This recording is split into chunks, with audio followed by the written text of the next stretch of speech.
So hello friends, कैसे हैं आप सब। उम्मीद करते हैं आप सब बहुत अच्छे होंगे। स्वागत करते हैं आपका फिर से एक नया वीडियो में। एंड इस वीडियो में हम बात करेंगे एनआईटी कॉलेज के बारे में। यहाँ का एडमिशन प्रोसेस क्या होता है, यहाँ की फीस कितनी होती है, हॉस्टल एंड ये सब चीज़ें हम बात करेंगे। और आप इन दोनों से तो मिल ही चुके होंगे, ये एनआईटी कॉलेज के स्टूडेंट हैं, हमारे साथ हैं। सो इनसे ही जानते हैं कि यहाँ का प्रोसेस क्या होता है। ओके, सो अगर आपने अभी तक रिव्यू वीडियो नहीं देखी तो कॉलेज का रिव्यू वीडियो भी अवेलेबल है, आप वो चैनल पर जाके देख सकते हैं। सो चलते हैं वीडियो की तरफ। So quickly introduce yourself and then we start. Hello everyone, my name is Sasank Misra and I am an NIT second year student. Hello everyone, I am Anmol Chauhan and I am from CSC 4th semester. Okay, तो basically ये दोनों ही student जो हमारे साथ आज जुड़े हुए हैं ये सेकंड ईयर से हैं। And okay, let's start. सबसे पहले जानते हैं कि कॉलेज में कितने बच्चे हैं टोटल एंड एक क्लास की स्ट्रेंथ क्या होती है। जैसे CSC ब्रांच है हमारी, तो उसमें तो E तक सेक्शन है, काफ़ी मतलब सेक्शन बहुत ज़्यादा हैं। और जो जैसे इनके ब्रांच है AI, तो उसमें 3 ही सेक्शन है। AIML ब्रांच है, उसमें भी 3 ही सेक्शन है। तो इनके में सेक्शन कम है और क्लास की स्ट्रेंथ ज़्यादा है। 80 बच्चे हैं हर एक सेक्शन में, और हमारे में सेक्शन ज़्यादा हैं तो स्ट्रेंथ थोड़ी कम है। 60 स्टूडेंट्स हैं हर एक सेक्शन में। So next thing is, college में कौन कौन सी ब्रांचेस ऑफर होती हैं एक बीटेक स्टूडेंट के लिए। अगर मैं बीटेक की बात करूं तो सबसे पहले CSE कोर आती है, उसमें आप एडमिशन ले सकते हैं। उसके बाद उसके कुछ एलाइड ब्रांचेज हैं, जैसे IT भी हो गया, वो भी कोर ब्रांच है। और मैं अगर CSE के जो एलाइड ब्रांचेज हैं तो उसमें आपका आर्टिफिशियल इंटेलिजेंस आ जाता है और artificial intelligence and machine learning आ जाता है। ये दोनों अलग अलग हैं। उसके बाद आपका आता है साइबर सिक्योरिटी, उसके बाद आपका आता है डेटा साइंस। उसके बाद एक और ब्रांच है AIDS करके, मतलब artificial intelligence and data science. तो ये सब उसके एलाइड ब्रांचेज हैं। और हैं इसके अंदर ही एलाइड ब्रांचेस में भी IoT मिस कर दिया जैसा आपने। और CSC रीजनल भी ब्रांच है, जैसे CSC ब्रांच होती है ना, रीजनल ब्रांच भी है। और बाकी जो कोर ब्रांचेस हैं, जैसे कि ECE है हमारे कॉलेज में, मैकेनिकल है, हाँ तो ये कोर ब्रांच है। Okay, next thing is mode of admission क्या होता है कॉलेज में, कि लाइक डायरेक्ट काउंसलिंग, क्या क्या मोड्स हैं। अगर मैं मोड की बात करूं तो आप AKTU का जो काउंसलिंग होता है UP सेट, उससे आप एडमिशन ले सकते हैं, जो कि AKTU के अंतर्गत आता है।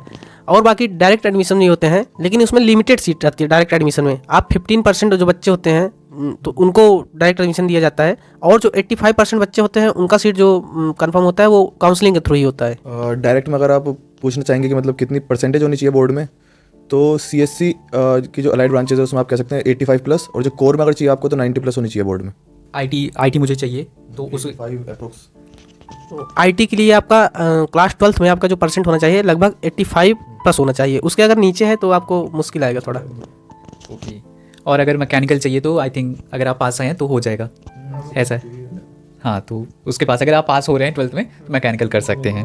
नेक्स्ट क्वेश्चन इज, यहाँ पे क्या प्रोसेस होता है एडमिशन प्रोसेस। डायरेक्ट की मैं बात करूँ, डायरेक्ट मतलब जो 12th बेसिस पे आपको एडमिशन मिल जाते हैं, तो यहाँ का क्या प्रोसेस होता है जनरल। अगर जैसे रिजल्ट डिक्लेयर हो गया तो बच्चे को नेक्स्ट स्टेप क्या करना होगा एडमिशन के। तो जैसे रिजल्ट डिक्लेयर हो गया तो आप फिजिकली यहाँ पे अपना प्रेजेंट हो सकते हैं कॉलेज में। और आपको मैं ये बता दूं कि जैसे मैंने पहले ही बात किया था कि 2 कैंपस है इसके। एक न्यू कैंपस है जो कि फर्स्ट ईयर वालों बच्चों के लिए है, और एक मेन कैंपस है जिसमें सेकंड और थर्ड और फोर्थ ईयर के बच्चों के लिए है। तो आपको एडमिशन के लिए मेन कैंपस में आना पड़ेगा। आप भले ही मतलब फर्स्ट ईयर में एडमिशन ले रहे हैं, लेटरल एंट्री आपकी नहीं है, लेकिन आपको एडमिशन के लिए तो मेन कैंपस में विजिट करना पड़ेगा। तो ये एक प्रोसेस है। आप फिजिकली यहाँ पे प्रेजेंट हो सकते हैं अपने मार्कशीट के साथ, जो भी आपका परसेंट है क्लास 12th में। अच्छा, एक चीज़, जैसे मुझे अगर डायरेक्ट एडमिशन लेना है तो क्या यहाँ पे कोई एंट्रेंस एग्जाम होता है जो कॉलेज कंडक्ट कराती है, या फिर सिर्फ हमें 12th बेसिस पे हमें एडमिशन मिल जाता है। नहीं, ऐसा तो कुछ नहीं है। आपको मतलब जो भी क्लास 12th में आपका परसेंटेज, उसके आधार पर आप एडमिशन ले सकते हैं यहाँ पे। कोई कॉलेज का अपना कोई ऐसा मतलब टेस्ट नहीं है जिसको आपको पास आउट करना पड़े। सो ये मतलब फर्स्ट कम फर्स्ट बेसिस होता है, ठीक है। तो जैसे ही आपका रिजल्ट डिक्लेयर होता है, एज सुन एज पॉसिबल आप कॉलेज को विजिट करके फिजिकली, इसका कोई ऑनलाइन मोड भी है क्या, कि लाइक मैं अगर फिजिकली विजिट नहीं कर पा रहा हूँ कैंपस तो ऑनलाइन में इसको रिजर्व कर सकूँ सीट को डायरेक्ट के लिए। हाँ, आप डायरेक्ट भी मतलब कॉलेज वालों से बात कर सकते हैं वेबसाइट्स पे। आपका अगर आप वेबसाइट पे विजिट करेंगे और उनके कुकीज़ जो है उसको एक्सेप्ट करेंगे तो कॉलेज वाले आपको खुद ही फ़ोन करेंगे, खुद ही कॉल करेंगे कि आप हमारे यहाँ एडमिशन ले लीजिए। अपने कॉलेज का एडवांटेज बताएंगे अन्य कॉलेज से कंपेरिजन करके। तो एक तरीका है अपना सीट कंफर्म करने के लिए। आप वहीं से मतलब कर सकते हैं कंफर्म, उसके बाद आप यहाँ पे विजिट कर सकते हैं। ओके, सो अगर आप कोई प्रॉब्लम है, नहीं विजिट कर पाते, तो आप ऑनलाइन वेबसाइट पे जाके वहाँ से अपना स्लॉट बुक कर सकते हैं। फिर उसके बाद हम बात करते हैं कि लाइक जो डायरेक्ट एडमिशन आ रहे हैं और काउंसलिंग के भी डॉक्यूमेंट्स तो सेम ही होते हैं, तो क्या क्या डॉक्यूमेंट्स लगते हैं जो मतलब बहुत इंपॉर्टेंट डॉक्यूमेंट्स है। तो आपका जो पहले तो जो मेन आपके डॉक्यूमेंट्स हैं मैं उसको बता देता हूँ। आपको ट्रांसफ़र सर्टिफिकेट जो TC का जाता है वो ज़रूर लेकर आना है। जो मार्कशीट है क्लास 10th का और 12th का, वो दोनों मतलब मस्ट है। उन दोनों को तो आपको लाना ही लाना है। तो ये 3 तो मेन है। इसके साथ और क्या क्या लगते हैं तो मैं बता दूं। अगर आप अन्य स्टेट से हैं तो आपको डोमिसाइल सर्टिफिकेट लाना है। उसके बाद आपका आधार कार्ड जो है वो आप लाते हैं, वो भी कंपलसरी है। और उसके बाद जो आपका जो सीट अलॉटमेंट लेटर है अगर आप काउंसलिंग से आ रहे हैं स्टूडेंट के लिए। तो वो भी मस्ट है, ये सब चीज़ें तो लाना ही लाना है। उसके बाद अगर बात करूँ तो कई बार मांगते हैं आपका आय प्रमाण पत्र, निवास मांगते हैं वगैरह वगैरह, ये सब भी मांगते हैं, लेकिन जो मैंने पहले ही कह दिया है वो मस्ट है, वो आप ला सकते हैं। इन सब के लिए आप टाइम ले सकते हैं, मेडिकल सर्टिफिकेट है उसके लिए भी आप टाइम ले सकते हैं, आपको टाइम प्रोवाइड कर देंगे कॉलेज वाले। और आपके जो डॉक्यूमेंट्स हैं वो फर्स्ट ईयर में फिजिकल काउंसलिंग के टाइम पर वो रख लेंगे, जमा करा लेंगे। और अगर आपको वापस चाहिए तो सेकंड ईयर में वापस मिल जाते हैं, लेकिन सब नहीं मिलते। 10th-12th की मार्कशीट और 1-2 एडिशनल डॉक्यूमेंट और मिलते हैं वापस, बाकी कॉलेज के पास ही रहते हैं। ओके, सो आप जब भी सबमिट कर रहे हैं कॉलेज में तो मेक श्योर करिए कि उसकी फोटो कॉपी आपके पास अवेलेबल हो, सो डैट कि अगर आपको कहीं और भी ज़रूरत पड़ती है तो उसको यूज़ कर सके। ओके, अब हम बात करते हैं कि काउंसलिंग पे। तो सबसे पहले इसमें बता दीजिए कि कौन सी काउंसलिंग होती है। तो UPCET जो कि ACTU का काउंसलिंग वो पोर्टल है, तो उसके थ्रू आप मतलब काउंसलिंग में पार्टिसिपेट कर सकते हैं। अब थोड़ा मुझे एक अप्रॉक्स लास्ट ईयर का मुझे कट ऑफ बता दो कि जो पर्टिकुलरली ब्रांच के लिए, मैं ब्रांच के बारे में पूछता हूँ, ठीक है। जैसे CSE कोर के लिए क्या कट ऑफ गई थी लास्ट ईयर काउंसलिंग बेसिस? मैं अपने टाइम का कट ऑफ बताता हूँ आपको। हाँ, हमारे टाइम पर आई थिंक 3,20,000 तक गया था CSC कोर का कट ऑफ। कोर के लिए। हाँ, कोर ब्रांच 320। और ये भी कौन से राउंड में थी ये कट ऑफ? ये I think last round last round तक की बता रहे कितना गया था। और कुछ जो उसकी फी वेवर की कट ऑफ है वो तो शशांक बता सकते हैं आपको बेहतर हमसे। और मतलब ये था, और कुछ ब्रांचेस जो थी जैसे AIML वगैरह, उनका और हाई गया था, मतलब कि 6 लाख रैंक वाले बच्चे भी AI ब्रांच में हैं कुछ। अच्छा, और अगर IT लेना हो तो? IT का लगभग 4 लाख गया था। और जैसे भाई ने बताया, अनमोल भाई ने बताया कि CSE कोर का तो 320 मतलब 3,20,000 रैंक तक मिला था। और जो एलाइड ब्रांचेज हैं जैसे AIML का शायद 5 लाख तक था, बाकी अन्य ब्रांचेज का तो 6-7 लाख तक भी मिला था। और मैं अगर FW सीट की बात करूँ तो जो सबसे कम कट ऑफ गया था FW का वो 1,54,000 था, जो कि साइबर सिक्योरिटी में शायद गया था, सॉरी IoT में गया था। 1,54,000 मतलब 1,54,000 ये IoT का था। और उसके अंदर ही आपको मतलब सब क्लोज हो गए थे। जैसे CSE कोर की बात करूँ तो आपका 94,000 पर क्लोज हुआ था CSE कोर। और उसके बाद IT की बात करूँ तो आपका 1,30,000 तक गया था, AI 1,34,000। ये सब मतलब कट ऑफ थे, लेकिन जो मैक्सिमम कट ऑफ गया था वो IoT का था 1,54,000। अच्छा, तो अगर आप इसके आसपास हैं, थोड़ा प्लस माइनस करके आप देख सकते हैं, ये एक अप्रॉक्स कट ऑफ है, ठीक है। ओके, अब हम बात करते हैं कि कॉलेज की फ़ीस कितनी है। तो मैं पहले नॉर्मल बता देता हूँ। जब हम लोग आए थे उस समय 2022 में, तो उस समय फर्स्ट ईयर में 1,60,000 फीस था, जिसमें आपका 15,000 रिफंडेबल था, वो आपको 4 साल बाद वापस कर दिया जाएगा 15,000। लेकिन हम लोग का जो second year, third year, fourth year का जो फीस है वो 1,17,000 है। नॉर्मल बच्चों का मैं बात कर रहा हूँ, नॉर्मल बच्चों की 1,17,000। लेकिन अब जो 2023 में जो नया बैच आया है उनका जो फर्स्ट ईयर का फीस है वो 1,75,000 है। और उसके बाद second year, third year, fourth year का 1,45,000 है, जो कि काफ़ी महंगा हो गया है हम लोग के, मतलब अगर कंपेरिजन किया जाए बस 1 साल प्रीवियस वाले बच्चों से, तो ये एक मतलब थोड़ा काफ़ी मतलब इंक्रीज हो गया, डिमांड बढ़ा तो। और मैं अगर FW वाले बच्चों की बात करूँ तो FW में जैसे हम लोग का जो फीस है 35,800 लेते हैं, 36,800 FW वाले बच्चों का, जो कि ज़्यादा ही है, कम तो नहीं है। और कॉलेजों से अगर कंपैरिजन करें तो एक कॉलेज है गलगोटिया, तो उसमें शायद 1,000 लेते हैं FW के बच्चे, FW का, हाँ 1,000। और बाकी कॉलेज में जैसे GL बजाज हो गया, NIET हो गया, उसमें लगभग 35-36,000 लेते हैं। तो यही अप्रॉक्स है। Okay, so next question is, यहाँ पे मोड ऑफ पेमेंट क्या होता है? लाइक सारे ऑनलाइन करना होगा, या फिर हम ये भी बता दीजिए कि किसको इंस्टॉलमेंट में करना होता है या वन टाइम पेमेंट हमें करना होता है?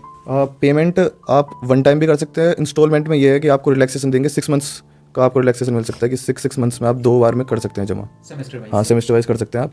और वैसे आप चाहें तो पूरा ईयरली एक साथ कर सकते हैं। और जो मोड ऑफ पेमेंट है आप ऑनलाइन भी पे कर सकते हैं और कैश भी दे सकते हैं। अगर ऑनलाइन में कोई प्लान कर रहा है, गूगल पे और पेटीएम, ये सब एक्सेप्टेड है? Okay, next thing is, college में गर्ल्स और बॉयज़ हॉस्टल अवेलेबल है क्या कैंपस में? कॉलेज में गर्ल्स हॉस्टल भी है और बॉयज़ हॉस्टल भी है, तो बच्चे प्रेफर भी करते हैं, लेकिन लिमिटेड सीट रहता है उसमें। कितनी सीट्स हैं? लगभग 600 के अप्रॉक्स 600 सीट है। बॉयज़ हॉस्टल हाँ एंड गर्ल्स हॉस्टल भी अवेलेबल है? हाँ, तो गर्ल्स हॉस्टल के लिए लगभग तो उनके गर्ल्स की रेशियो जो है थोड़ा कम रहती है, तो लगभग उनका तो हो ही जाता है, लेकिन बच्चे बाहर ही ज़्यादा प्रेफर करते हैं। एक पॉइंट ऐड ऑन करना चाहूँगा कि गर्ल्स हॉस्टल में सिक्योरिटी काफ़ी सही प्रोवाइड करा रखी है गर्ल्स को, और थोड़ा ध्यान ज़्यादा देते हैं गर्ल्स पर कि उनका टाइम बाउंड है कि आप इतने बजे तक बाहर मतलब हो अगर कॉलेज के, तो अंदर आना पड़ेगा कॉलेज के कैंपस के अंदर इतने टाइम तक, टाइम फिक्स है उनका। ओके, वैसे भी जनरली होना भी चाहिए यही, थोड़ा सा लाइक सिक्योरिटी के रीजन की वजह से, क्योंकि ये जो ग्रेटर नोएडा एरिया है इज़ नॉट मच सेफर, सो ये बहुत अच्छी बात है उनके लिए। फिर उसके बाद हॉस्टल की फ़ीस कितनी है? बॉयज़ गर्ल्स की सेम है या कुछ डिफरेंस है? फीस लगभग सेम ही है बॉयज़, लेकिन गर्ल्स की ज़्यादा है। मतलब गर्ल्स की अगर बात करो तो सिक्योरिटी रीजंस की वजह से थोड़ा ज़्यादा है, और तो इस पर डिपेंड करता है आप कैसे रूम्स लेते हैं, AC है कि नॉन AC है, 3 सीटर है कि 2 सीटर है कि 4 सीटर है, इस पर डिपेंड करता है आपका फ़ीस। बाकी 1 लाख प्लस लगता है आपका 3 सीटर के लिए भी और नॉन AC। ओके, सो 1 लाख प्लस आप मान के चलिए कि जो आप 3 सीटर के लिए ले रहे हैं नॉन AC। अगर AC चाहिए तो कितना, मतलब कितना डिफरेंस आ जाता है? 40,000, 1,40,000। 1,40,000 आपको हो जाएगा अगर आप AC प्रेफर करना चाहते हैं। ओके, अब कुछ अदर चीज़ें बात कर लेते हैं कि जो कि मोस्ट ऑफ द स्टूडेंट जानना चाहते हैं, प्लेसमेंट क्या होती है NIT कॉलेज में, इसकी हाईएस्ट कितनी जाती है, एवरेज कितनी जाती है, क्योंकि प्लेसमेंट ही तो बहुत ज़्यादा इंपॉर्टेंट है, वही सब देखना चाहते हैं, तो उसके बारे में बात करें। तो अगर मैं प्लेसमेंट की बात करूं तो हाईएस्ट इस बार 2023 के एंड मतलब दिसंबर से और 2024 के जनवरी तक के बीच में लगभग कुछ बच्चों का हुआ था, जिसमें 24 लाख हाईएस्ट है, और 18 लाख भी एक बच्चा पाया था दिसंबर में, जो कि जेड स्केलर नाम की कंपनी थी, उसमें गया था। जेड स्केलर 2 बच्चों को ले गई थी, तो ये था। और सीवेंट एक कंपनी आई थी, वो भी ले गई थी, मतलब ऐसे ही लगभग अप्रॉक्स था 20 लाख के अराउंड। तो ये मतलब हाईएस्ट पैकेज था। और मैं एवरेज की बात करूँ तो एवरेज में लगभग आपका 5 लाख एवरेज पैकेज है NIET का, 5 लाख एवरेज है। और परसेंटेज आप प्लेसमेंट मतलब कितने बच्चे प्लेस्ड हो रहे हैं, तो लगभग आप 50% बच्चे कह सकते हैं प्लेस्ड हो जाते हैं। लेकिन अब एलाइड ब्रांच भी है, तो बच्चों का जो स्ट्रेंथ है काफ़ी ज़्यादा इंक्रीज़ हो गया है, तो शायद अब 20 to 30% प्लेसमेंट पॉसिबल है, ये हो जाएगा जो इस समय ब्रांच 4th ईयर वाले हैं। ओके, सो ये तो रहा प्लेसमेंट के बारे में। और प्लेसमेंट के बारे में इन डेप्थ अगर आप जानना चाहते हैं तो वो आप रिव्यू वीडियो में जाके देख सकते हैं, वहाँ पे हमने और भी ज़्यादा डेप्थ में डिस्कस किया है इसके बारे में। ओके, नेक्स्ट थिंग जान लेते हैं एक चीज़ और कि यहाँ पे स्कॉलरशिप की एलिजिबिलिटी क्या होती है, जो काउंसलिंग से डायरेक्ट के लिए तो नहीं होता है किसी भी कॉलेज में, जो काउंसलिंग से बच्चे आते हैं उनकी एलिजिबिलिटी क्या होती है, कौन कौन अप्लाई कर सकते मैं एलिजिबिलिटी की बात करूँ तो अगर आप SC ST से हैं, OBC से हैं और जनरल EWS से हैं, तो आपको मतलब प्रोवाइड कर दिया जाएगा स्कॉलरशिप। लेकिन आप अगर जैसे जनरल से हैं तो मुश्किल है आपका मतलब स्कॉलरशिप मिलना, मतलब इम्पॉसिबल है। अपने को मतलब पहले से ही ना ही समझे, जनरल वाले बच्चे ना ही समझे, आपको नहीं मिलेगा, मुश्किल है, क्योंकि कॉलेज वाले ही आपको मतलब जो फॉर्म रहता है आगे नहीं बढ़ाते, रोक देते हैं, तो ये थोड़ा मुश्किल आता है स्कॉलरशिप में। ओके, और बाकी जो भी एलिजिबिलिटी क्राइटेरिया यूपी स्कॉलरशिप की होती हैं वो अप्लाई ही होती हैं, बस ये थोड़ा एडिशनल था। ओके, अभी पूरा वीडियो तो हो गया। एक चीज़ अभी इनवर्ट, इसके बाद भी बच्चों के माइंड में ये डाउट रह जाता है, लाइक जो रिव्यू वीडियो देख रहे हैं एडमिशन प्रोसेस, एक वर्ड में बताओ कि लाइक कॉलेज सही है या नहीं, वो यहाँ पे कंफ्यूज रहते हैं इतना सब कुछ जानने के बाद भी, तो क्या कहना चाहोगे अपने एक्सपीरियंस से बता। अगर मैं कॉलेज की बात करूँ तो कॉलेज बहुत सही है, काफ़ी कॉलेजों से अगर मैं कंपैरिजन करके बताऊँ तो बहुत सही है। आपको मतलब वो सब फैसिलिटीज़ प्रोवाइड की जाती हैं। कुछ चीज़ें जैसे मिस हो गई मैं आपको बता दूँ, कुछ सर्टिफिकेशन कोर्सेज भी अपने कॉलेज करवाता है, जिसमें आपको जो इंडस्ट्री रिलेटेड जो टूल्स हैं वो पता चल जाते हैं। तो आपको हर सेमेस्टर में कॉलेज 2 कोर्सेज देता है, कोर्सेरा जो कि एक प्लेटफॉर्म है ऑनलाइन, तो उसमें आपको काफ़ी मतलब नॉलेज हो जाता है इंडस्ट्री रिलेटेड में, इंडस्ट्री में चल क्या रहा है प्रेजेंट टाइम में, कौन से टूल उपयोग में लिए जा रहे हैं, तो ऐसे मतलब एक एडवांटेज है। और काफ़ी अच्छा मतलब सब्जेक्ट चलाते हैं जो कि इंडस्ट्रीज़ में करंट टाइम में जो कि प्रोसेसिंग मतलब चल रहे हैं, तो ये सब मतलब काफ़ी बढ़िया एडवांटेज हैं। तो आप कॉलेज अच्छा है, ये बात नहीं है। ये एडवांटेज सिर्फ इसीलिए है क्योंकि ये कॉलेज सेल्फ ऑटोनॉमस कैंपस है, इस वजह से ये अपने कोर्सेज अपने अकॉर्डिंग डिज़ाइन कर पाते हैं, जो कि क्योंकि अभी जो AKTU में कॉलेजेस कैंपस वो पुराने कोर्सेज जो चल रहे हैं वो बहुत आउटडेटेड हो चुके हैं, उनमें इंप्रूवमेंट की ज़रूरत है, बट अभी हो नहीं रहा है। तो ये अच्छी चीज़ है कि आप इस कॉलेज में अगर आते हैं तो आपको एक नया करिकुलम मिलेगा, जो कि बहुत ही आपको एडवांटेज होगा आपके कॉर्पोरेट लाइफ के लिए भी। ओके, कोई आप कुछ ऐड करेंगे? फर्स्ट ईयर में हमारा एक सब्जेक्ट था डिज़ाइन थिंकिंग नाम से, तो वो यूजुअली तो MBA के स्टूडेंट्स को पढ़ाया जाता है, लेकिन हमें पढ़ाया गया और वो काफ़ी मतलब अच्छा सब्जेक्ट है। अगर हम उसे सही से पढ़े ना, उससे कि नॉलेज क्या प्रोवाइड हो रही है सब्जेक्ट के थ्रू, अगर हम उसे अपनी लाइफ में इंप्लीमेंट करें तो काफ़ी अच्छा सब्जेक्ट है वो, तो ये सही लगा। और ये जो डिज़ाइन थिंकिंग सब्जेक्ट था ये हम लोग को फर्स्ट ईयर में पढ़ाया गया था और थर्ड ईयर में भी पढ़ाया जाएगा।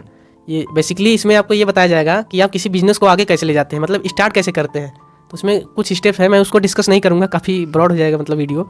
तो ओके, इट मीन्स कि ये फर्स्ट ईयर से ही स्टार्टअप पे फोकस करते हैं, सो दैट कि बच्चा अपना स्टार्टअप खुद से क्रिएट कर सके। ओके, अभी नेक्स्ट थिंग इज़ कि आपने NIT क्यों चूज़ किया, क्या एडवांटेज आपको लगा अदर देन कि यहाँ पे और भी कॉलेजेस हैं ग्रेटर नोएडा में, लाइक गलगोटिया हो गया, जेल बजाज हो गया, जेनाइट हो गया, तो ऐसे बहुत सारे कॉलेजेस, तो आपको क्या यहाँ पे अलग लगा NIT कॉलेज में जो आपने इसको सेलेक्ट किया? पहली बात तो बता दूं, मुझको पहले से इसके कोई एडवांटेज या डिसएडवांटेज नहीं पता थे, या मैंने कहीं वीडियो नहीं देखा था। अब मैंने सिर्फ काउंसलिंग में पार्टिसिपेट किया और कुछ कॉलेजों को ऊपर डाला, मतलब प्लेसमेंट के आधार पर। मैं सिर्फ इतना सर्च किया था कि कहाँ पे जो पैकेज है कितना परसेंट प्लेसमेंट हो जाता है, कितना परसेंट वो पैकेज है। तो उस आधार पर मैंने सबसे ऊपर एक करके डाला था, फिर दूसरे पे अपना काइट डाला था, फिर रियल बजाज, फिर गलगोटिया, फिर 5वें पे ये डाला था। लेकिन यहाँ पे आए तो मतलब काफ़ी एडवांटेज इसका पता चला हमको। कॉलेज में ही इंक्यूबेटर सेंटर है और आइडियली लैब है। आप कोई स्टार्टअप करना चाहते हैं तो वहाँ से आपको फंड भी मिलता है 25 लाख अप्रॉक्सीमेटली। अगर आपके मतलब स्टार्टअप में दम है, मतलब है वो उस लायक, उस योग्य है कि आगे जा सकता है, तो आपको कॉलेज वो सब प्रोवाइड करता है। इंटरप्रेन्योरशिप वगैरह ये सब मतलब आपको कॉलेज जो फैसिलिटीज़ है प्रोवाइड करता है। मोरॉन्स नाम की एक है। तो ऐसे ऐसे कुछ क्वालिटीज़ हैं यहाँ पे जो आने के बाद पता चला, पहले तो नहीं पता था। मैं अपना एक्सपीरियंस बताऊं तो मुझे भी नहीं पता था कि कॉलेज के बारे में कुछ नहीं पता था पहले मुझे। मैंने एक भैया से पूछा था कि एनआईटी कॉलेज आ रहा है, कोई काउंसलिंग में नाम एनआईटी लिखा है, कैसा है कॉलेज ग्रेटर नोएडा का। उन्होंने कहा ठीक है भरते कॉलेज, इस कॉलेज को ही भरते काउंसलिंग में। तो मैंने कॉलेज भरे थे, 6-7 कॉलेज भरे थे अप्रोक्स, सब CSC ब्रांच भरी थी सब में। फिर एनआईटी मिला। अब आए यहाँ पे तो पता लगा ऑटोनोमस है, तो उसके बारे में पता लगा कि काफ़ी एडवांटेजेस हैं इसकी ऑटोनोमस होने की। तो अब ठीक है, अब कॉलेज अच्छा लग रहा है। ओके, सो ये एडवांटेजेस थे जो इनको अपने कॉलेज के टाइम नहीं पता थे, बट अगर आप ये वीडियो देख रहे हैं तो आपको डेफिनेटली ये पता होगा पहले से। सो आप प्लान कर सकते हैं इस कॉलेज के बारे में। लास्ट थिंग हम आपसे पूछेंगे, कोई भी अगर ऐसा आप कोई मैसेज देना चाहते हैं व्यूअर्स को एडमिशन के रिगार्डिंग या फिर कोई भी। अगर आपको मतलब कॉलेज लाइफ एंजॉय करना है तो आपके लिए कॉलेज सही नहीं है। आपको कोई यहाँ पे वो एक्सपोजर नहीं मिलेगा, मतलब कि आप यहाँ पे सिर्फ एंजॉय ही कर रहे हैं। उसके लिए आप अन्य कॉलेजों को प्रेफर कर सकते हैं यहाँ पे, क्योंकि बहुत रिस्ट्रिक्शंस है, आपका अटेंडेंस में रिस्ट्रिक्शंस हैं, तो काफ़ी रिस्ट्रिक्शन है, तो इसलिए आप इसको नहीं वो कर सकते। और बाकी अगर आप एकेडमिक्स में फोकस करना चाहते हैं, आप इंडस्ट्रीज में मतलब काम करना चाहते हैं, तो उस फील्ड में अगर आप IT सेक्टर में जाना चाहते हैं तो उसके लिए सही है, कॉलेज आपको सुविधा प्रोवाइड कराएगा वो सब। तो ये सब है। आप ये मान सकते हैं कि हमारा कॉलेज जो है वो पर्टिकुलर एक फील्ड के हिसाब से बहुत ठीक है, कि जैसे IT सेक्टर का फील्ड है, इसमें अगर आपको जाना है तो हिसाब से बहुत ठीक है। लेकिन आपका मन ये है कि आपको आगे जाके किसी और फील्ड में जाना है या कुछ और करना है, तो उस हिसाब से आपको टाइम नहीं मिल पाएगा इतना कि आप मतलब कुछ और अपना कर पाएँ, तो उस हिसाब से ठीक नहीं रहेगा। Okay, so thank you so much, आप लोग चैनल पे आए और इतनी सारी जानकारी आपने दी व्यूअर्स के साथ। सो इसके लिए once again thank you so much. And इस वीडियो में आई होप आपने भी बहुत सारी इन्फॉर्मेशन गेन की होगी इस वीडियो के थ्रू। सो अगर वीडियो आपको पसंद आई हो तो प्लीज़ इसको लाइक कीजिए एंड चैनल को सब्सक्राइब करिए, ज़्यादा से ज़्यादा इसको शेयर करिए जो भी आपके फ्रेंड्स एडमिशन लेना चाहते हैं। ऐसी बहुत सारी वीडियो इनसाइट्स वीडियो आएंगी, और अगर आपको कोई भी डाउट रह जा रहा है तो आप कमेंट करके मुझसे पूछ सकते हैं, और आप मुझसे मेरे सोशल मीडिया हैंडल इंस्टाग्राम पे भी ऐड हो सकते हैं, मैं लिंक डिस्क्रिप्शन में दे दूंगा। एंड अगर कुछ भी रह रहा है तो आप डेफिनेटली कमेंट में पूछ सकते हो, उसका आंसर जरूर किया जाएगा। And so thank you so much, फिर मिलते हैं किसी नया वीडियो में। Till then tata bye bye.